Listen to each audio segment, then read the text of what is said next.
Salut à tous et bienvenue dans cette nouvelle vidéo. Aujourd'hui, je vais vous parler de mon petit coup de cœur du moment. C'est Rusty Dagger, un jeu solo avec des règles simples, du narratif, des combats et tout ça sur une petite surface de jeu. Alors, créez votre héros et lancez-vous à l'aventure.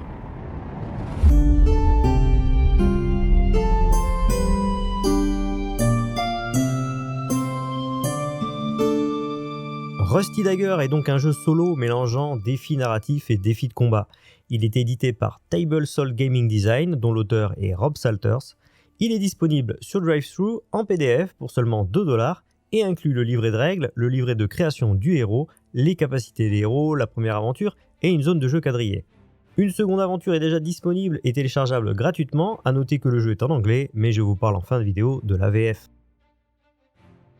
Un set de dés de JDR, des D6, de quoi faire un petit sac d'initiative avec n'importe quel type de jeton, pour ma part j'utilise des petites gemmes en plastique, ensuite une surface de jeu de 10 cases par 6, numérotée sur l'axe horizontal et vertical, pour ma part je me sers de mes tuiles issues des tutos Donjons et Cavernes, mais vous pouvez simplement imprimer un quadrillage fourni dans les PDF du jeu ou réaliser une tuile de jeu. Si vous avez des figurines soclées en 32 mm, je vous conseille de faire des cases plus grandes que les 1 pouce habituels. Ensuite, les figurines de votre collection et quelques accessoires de décor, piliers, caisses, tonneaux, débris, tout ce que vous avez sous la main. Les décors sont définis la plupart du temps par des formats, donc par exemple quand on vous dit de mettre un petit décor de type bas, vous avez le choix, ça peut être un tonneau ou une caisse par exemple. Et évidemment vos petits livrets qui sont à imprimer et à plier. A noter que les ventes actuelles de la version PDF permettront à l'auteur de proposer plus tard une version physique. Rien de bien sorcier. Et c'est agréable, les règles sont assez simples. On démarre avec l'utilisation du sac d'initiative. En gros, vous allez mettre dans ce sac 6 jetons, 3 pour le héros et 3 pour les ennemis, et vous allez tirer au sort pour savoir qui a l'initiative. Prévoyez un peu plus que 6 jetons, car parfois on peut gagner un jeton supplémentaire, ce qui s'appelle un avantage, mais on peut aussi en perdre le désavantage. Le jeu s'articule autour de 2 défis, le défi narratif où on va lancer 2d6 contre une valeur de défi. Par exemple, vous tentez de convaincre un personnage, vous allez donc lancer 2d6, plus un éventuel modificateur qui sera précisé sur le défi, et on va donc le comparer à la valeur du défi. Et si vous réussissez, vous gagnez un avantage au combat, un objet ou tout autre élément pouvant vous aider dans votre aventure. Et ensuite, nous avons le défi de combat, qui lui se jouera donc sur notre tuile de jeu. Dans le livret d'aventure, on précisera le type d'ennemi, ses capacités et les types de décors à mettre en place. On a donc la ligne R de 6 cases et la ligne C de 10 cases. Avant de mettre en place les figurines, on met en place des petits éléments de décor qui sont définis dans le défi de combat en lançant un D6 et un D10 et on positionne l'élément. Alors il y a des éléments qui sont bloquants pour la ligne de vue et qu'on ne peut pas traverser ou des éléments qui simplement réduisent le mouvement s'ils sont traversés. Puis on lancera un D6 pour les héros sur la première colonne et un D6 pour les ennemis sur la 10e. Si une case est déjà occupée, on avancera d'une colonne jusqu'à ce que notre figurine trouve une case libre. Pour le combat, on tire un jeton initiative, la figurine aura 2 actions, sachant que chaque action est unique, donc vous pouvez déplacer par exemple et attaquer, mais vous ne pouvez pas vous déplacer 2 fois.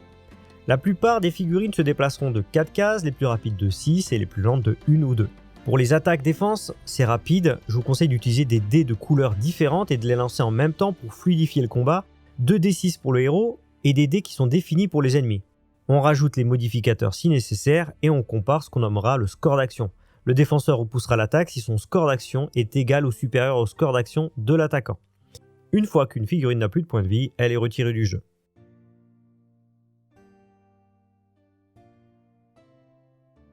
On a une fiche de héros et on va lui choisir un titre. C'est un peu comme les classes de jeu habituelles.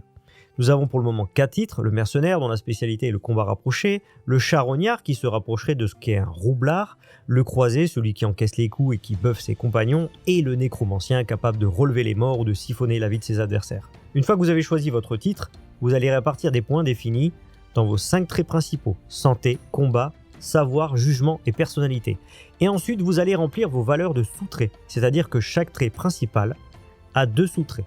Par exemple, j'ai un croisé, j'ai décidé de lui mettre 11 en santé, dont les sous-traits sont vigueur et agilité. Je vais donc répartir ou non mes 11 points. Je pourrais faire 6 en vigueur et 5 en agilité, ou tout simplement décider de mettre tout en vigueur et 0 en agilité.